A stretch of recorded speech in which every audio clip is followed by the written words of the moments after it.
সামনেই বিধানসভা, মেরে কেটে ৮ মাস ৯ মাস বাকি রয়েছে। তৃণমূল কংগ্রেস এবারে জিততে মরিয়া, বিজেপি নাছোড়বান্দা। মানে পশ্চিমবঙ্গে আর একটা মহাযুদ্ধ আপনারা দেখতে চলেছেন। এটা ভোটের যুদ্ধ, বুঝতেই পাচ্ছেন, ক্ষমতা দখলের লড়াই। আর এই ক্ষমতা দখলের লড়াইয়ে কেউ হারতে চাইবে না। আজকে আলোচনা করব পূর্ব মেদিনীপুর নিয়ে। পূর্ব মেদিনীপুরে বিজেপি কটা আসন পেতে পারে, তৃণমূল কটা আসন পেতে পারে। পূর্ব মেদিনীপুরের তমলুক লোকসভাকে নিয়ে একটা সমীক্ষা চালিয়েছিলাম। যে 7টা বিধানসভা রয়েছে, এই 7টা বিধানসভাতে তৃণমূল কটা আসন পাচ্ছে, বিজেপি কটা আসন পাচ্ছে।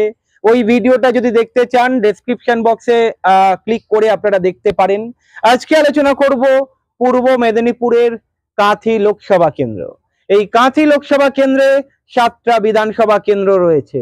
এই 7টা বিধানসভা কেন্দ্রে কোন দল শক্তিশালী, কোন দল জিততে চলেছে।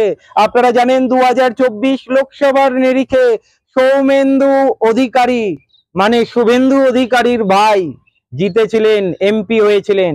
আগে উনি তৃণমূলে ছিলেন শুভেন্দু অধিকারীর মতো। শুভেন্দু অধিকারী বিজেপিতে শিফট হওয়ার পরে আস্তে আস্তে পুরো অধিকারী পরিবার বিজেপিতে শিফট করে যায়।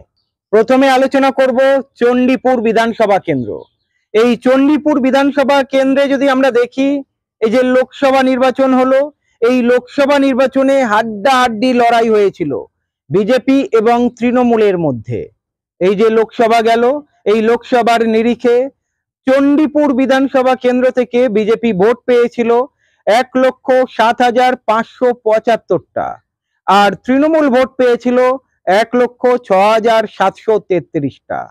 আর বাম কংগ্রেসের কথা আলোচনা আমি এখানে করব না, তার কারণ এই কাঁথি লোকসভা কেন্দ্রে যে 7টা বিধানসভা রয়েছে, এই 7টা বিধানসভাতে কোনোটাতে 4,000, কোনোটাতে 3,500, কোনোটাতে 4,500 ভোট পেয়েছে।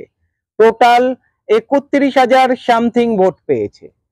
এরপরে আপনারাই বিবেচনা করবেন কাঁথি লোকসভা কেন্দ্রে যে 7টা বিধানসভা রয়েছে, এই বিধানসভায় বাম কংগ্রেস সত্যিই কি ফাইট করতে পারবে। যাই হোক, আজকের আলোচনা বিজেপি এবং তৃণমূলকে নিয়ে। কারণ কাঁথি লোকসভা কেন্দ্রে যে 7টা বিধানসভা রয়েছে, এই বিধানসভা কেন্দ্রগুলোতে বাম কংগ্রেস দাঁত ফোটাতে পারবে না। না পারবে বামেরা, না পারবে কংগ্রেস। তাই পূর্ব মেদিনীপুরের কাঁথি লোকসভা কেন্দ্রের মধ্যে যে 7টা বিধানসভা রয়েছে, বামেরাও অপ্রাসঙ্গিক, কংগ্রেসও অপ্রাসঙ্গিক। চলুন এবারে ফিরে আসা যাক। চণ্ডীপুর বিধানসভা কেন্দ্রে বিজেপি এগিয়ে রয়েছে, তবে লড়াই হাড্ডাহাড্ডি হয়েছিল। 2026-এও আপনারা একই জিনিস দেখতে পাবেন, লড়াই হাড্ডাহাড্ডি। কোনো দল 1 ইঞ্চি জায়গা ছাড়তে চাইবে না। তবে অধিকারী পরিবারের ডেরা বলতে গেলে বুঝতেই পাচ্ছেন, ছেড়ে কথা বলবে না বিজেপি, মানে শুভেন্দু অধিকারী ছেড়ে কথা বলবে না। তবে এই চণ্ডীপুর বিধানসভা কেন্দ্রে এবারে বিজেপি জিতে যেতে পারে, তার সম্ভাবনা রয়েছে।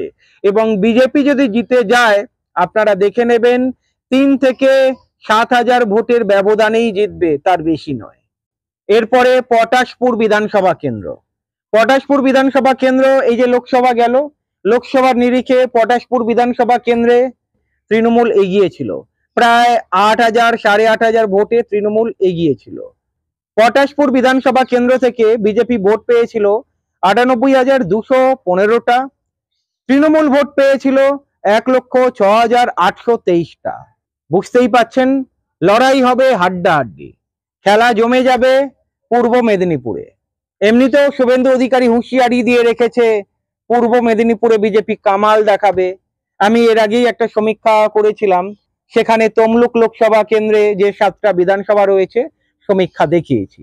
এই যে পটাশপুর বিধানসভা কেন্দ্র, হাড্ডাহাড্ডি লড়াই, প্রায় 8,000 ভোটের ব্যবধানে তৃণমূল এগিয়ে রয়েছে। এবারে লড়াইটা কেমন হবে বুঝতে পাচ্ছেন। 2026-এ হাড্ডাহাড্ডি লড়াই, যে কোনো দল এগিয়ে যেতে পারে। তবে বুঝতেই পাচ্ছেন তৃণমূলে ভাঙন দেখেছি একের পর এক, এই পূর্ব মেদিনীপুর থেকে, কাঁথি লোকসভা কেন্দ্র থেকে, পটাশপুর থেকে। দেখা যাক 2026-এ কি হয়।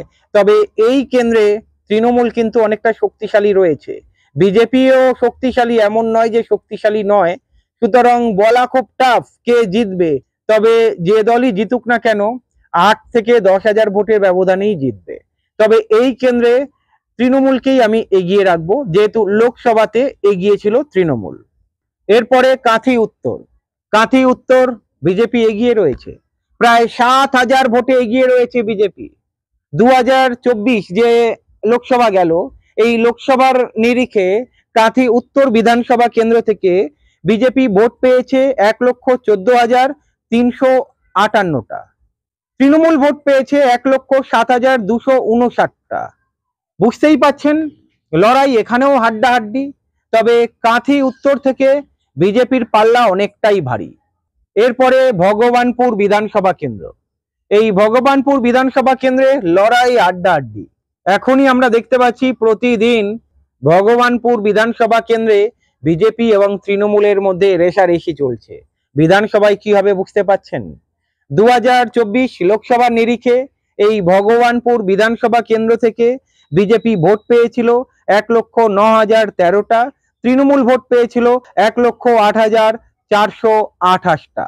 এরপরে খেজুরি বিধানসভা কেন্দ্র, এই খেজুরি বিধানসভা কেন্দ্র থেকে 2024 লোকসভার নিরিখে বিজেপি ভোট পেয়েছিল 1,14,648টা এবং তৃণমূল ভোট পেয়েছিল 94,365টা। বুঝতেই পাচ্ছেন লড়াই আছে হাড্ডাহাড্ডি। তবে এই খেজুরি বিধানসভা কেন্দ্রে বিজেপি এগিয়ে রয়েছে। এরপরে কাঁথি দক্ষিণ বিধানসভা কেন্দ্র, এই কাঁথি দক্ষিণ বিধানসভা কেন্দ্রে এখানে বিজেপি অনেকটাই শক্তিশালী। বিজেপি 1,02,675টা ভোট পেয়েছে, তৃণমূল 83,901টা ভোট পেয়েছে।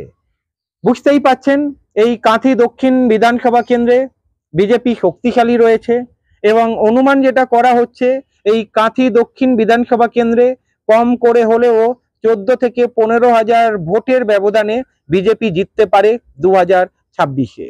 এরপরে আলোচনা করব রামনগর বিধানসভা কেন্দ্র। এই রামনগর বিধানসভা কেন্দ্রে যদি আপনারা দেখেন বিজেপি অনেকটা এগিয়ে রয়েছে, প্রায় 12,000 ভোটে এগিয়ে রয়েছে এই লোকসভার নিরিখে। বিজেপি 2024-এ যে লোকসভা হয়েছে তার নিরিখে এই রামনগর বিধানসভা কেন্দ্র থেকে ভোট পেয়েছিল 1,11,422টা এবং তৃণমূল ভোট পেয়েছিল 1,02,254টা।